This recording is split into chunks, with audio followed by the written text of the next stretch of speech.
Hello everyone, welcome to my first YouTube video. It's going to be a little awkward, it's going to be a little clunky, but we're all just going to tough it out together here. This year, my goal was to read 12 books. Just 12, one for each month of the year. I have been overachieving. I read 4 books in the month of January, spurred on by the fact that my coworker said he was on his 3rd book when I was on my 2nd. It is a competition now, whether he knows it or not.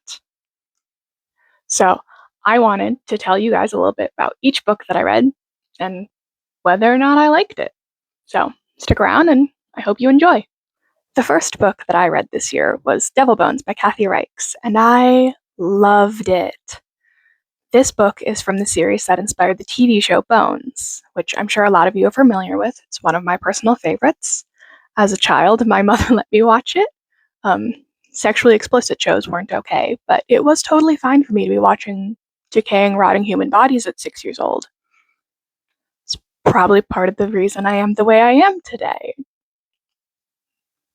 Moving past that, the author of this novel, Kathy Reichs, is actually a forensic anthropologist herself. So I, as someone with a biology degree and a forensic investigation minor who has taken a forensic anthropology course, really enjoyed being able to see actual techniques and scientific procedures and actual anatomy and physiology that I had experienced or had knowledge with through my studies. It's a personal pet peeve I have with a lot of crime procedurals or novels where the science is just so wildly incorrect that it takes me out of what I'm reading. I didn't have that problem with this. In fact, I loved how specific and intellectual this was. There's a lot of just like background knowledge on the setting of the story in South Carolina. There are huge passages of just the history of the city and the state. And well, I don't think it was needed for the plot. I really enjoyed it anyways. Plot-wise, this story revolves around the discovery of 2 bodies, one found in a cellar and one found washed up on a beach. I'm just going to leave it at washed up. They are both related to different religions. The body discovered in the cellar is related to Santeria, whereas the body discovered on the waterfront is related to Satanism. And the way that the book handles those religions is actually really tactful and unique. It is very educational, and while some of the characters struggle with stereotypes revolving those religions, Temperance herself is very blunt about it and matter of fact, and I really appreciated that and how welcoming she was to other opinions and other ways to view the world. At one point in the novel, she even goes to like a pagan retreat with one of her coworkers, and she actually really ends up enjoying it, and I thought it was great. I really enjoyed it.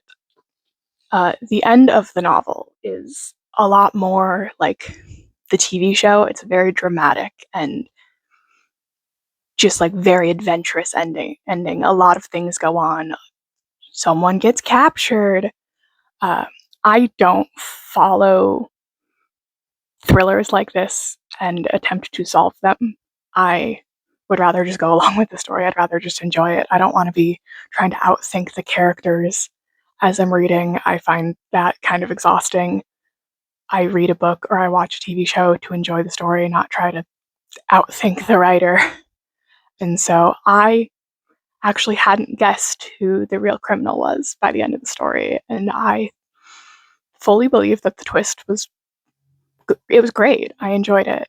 This book is actually part of a series of 25 books, and I would love to get my hands on more of them by the end of the year, or just in general.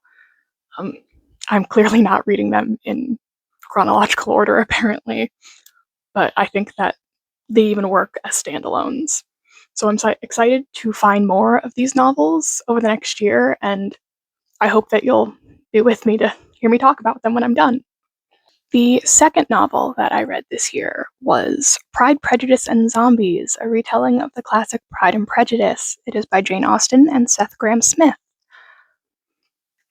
It's a horror retelling of Pride and Prejudice. I don't know what you guys were expecting. I originally tried to read the standard Pride and Prejudice 6th grade, maybe early middle school, late elementary school. I was one of those gifted kids reading things way above my level, and frankly, that's probably why I got so bored with the original and gave up maybe 2 chapters in. Um, I enjoyed this a lot more. I don't know if it was just that I was older and I now have a much longer attention span and knew what was going on, but I finished this in maybe a week or two. The one problem I did have with the story was the old-timey language, which is going to come with the territory. It slowed down my reading speed quite a bit. I was barely reading a page per minute, and that frustrated me quite a bit. I kept having to go back and reread passages because they would use vocabulary or phrase it in a strange way, and I'd get halfway down the page and be like, what did I even read? What happened? Huh?" And that I don't love that. But I, about halfway through the book, finally actually got caught onto the plot and wasn't struggling as much to figure out what was going on. There are illustrations in the book of some of the scenes. They are a little bit gory, but that comes with the territory of being a zombie novel. Horror-wise, this book isn't very graphic. There are obviously some descriptions of like zombies eating people or like killing people or the zombies getting torn apart. There's also more than I thought of human characters just killing each other. It was fine. I enjoyed it. It was okay. But is it the most impactful book I will ever read? No, I probably won't remember the plot by the end of the year. But I enjoyed the time that I spent with it. I don't regret reading it. And if you have time to spend and need a quick book to fill up that time, I do recommend it. The third book that I read this year, I absolutely inhaled, just devoured it in 3 days, and that is The London Science Society by Sarah Penner. The main character, whose sister has been murdered, she comes from a science background. She's into geology. However, her sister was really into the spiritual and the seances. So she goes to her sister's former teacher, who has escaped the city because something is hunting her down. And she goes to try to learn how to perform a seance so she can perform a seance to talk to her dead sister. On the other hand, there's a second murder going on, and Vaudeline, the teacher, has to travel back to London to perform the seance and with her new student. The book is split perspective. The parts that are in Lena's perspective are third person. The other parts are in first person. I'm typically not a fan of split perspective. I tend to get lost between the two, especially if I put the book down for a little bit and then I come back and I don't remember what happened or who's speaking or what's going on. But because I read this book so fast, I did not have that problem at all. I just blazed through it. I couldn't put it down. The two main characters, Vaudeline and Lena, are in fact lesbians. This book has some of my favorite things in the world: science, spirits, lesbians, murders. Can't get much better than that. There is a twist. Actually, there's two twists. There's a main one about halfway through the story, and it did get me. I can't say that I wasn't expecting something similar to it, but I did enjoy it, and the final twist and final action had me just, I had to go to work. I was in a rush, and I couldn't put the book down. I was almost late to work because I was too enthralled with the end of this novel.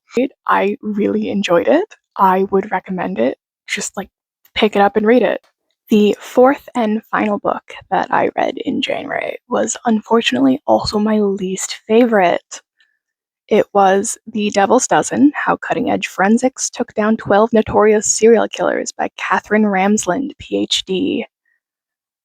I bought this in high school, started reading it, never finished it.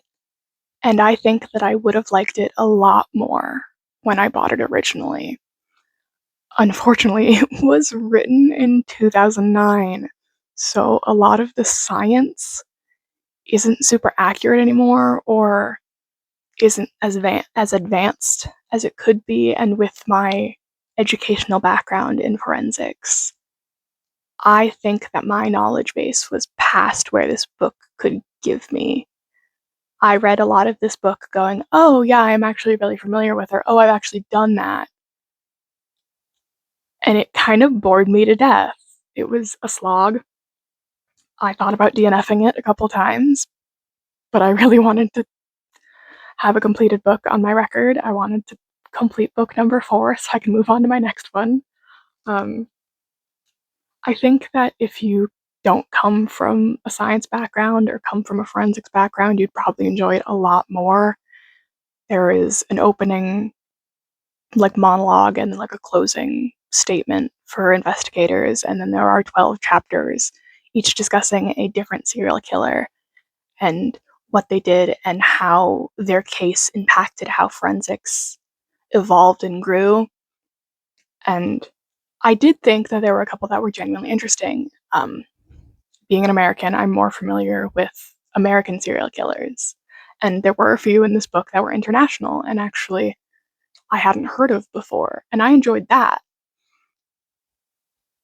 But that was about it. This book really couldn't give me that much. And I feel bad because if I had read it when I bought it, I probably would have enjoyed it so much more. And I think that this is like an in hindsight thing where I don't know if that's exactly fair to the book itself. So if you don't have a history of science or forensics, I recommend it. I do. But if you're like a true crime girly or like a science person, maybe find something more recent. This is a little old and a little irrelevant now, unfortunately. By generally, all. I enjoyed most of the books that I read this month. I am excited to get on to my next book. Here's a little sneak peek. It's called This Fatal Kiss. You will get an update on it when I am finished at the end of February. But I hope that you guys enjoyed this. I hope that I could give you some information about the books that I read and maybe get you back into reading. But I hope you guys enjoyed. Again, first video. It's going to be a little awkward, going to be a little clunky, but I hope that we can smooth things out in the future. You can find me on TikTok. That's where I'm most active. I also cross-post my stuff on here and Instagram. You can find them through the link tree in my bio. Anyways, if you have any book suggestions or anything you'd like me to read or talk about, throw me a comment. I'll get back to you at some point. Anyways, have a great day.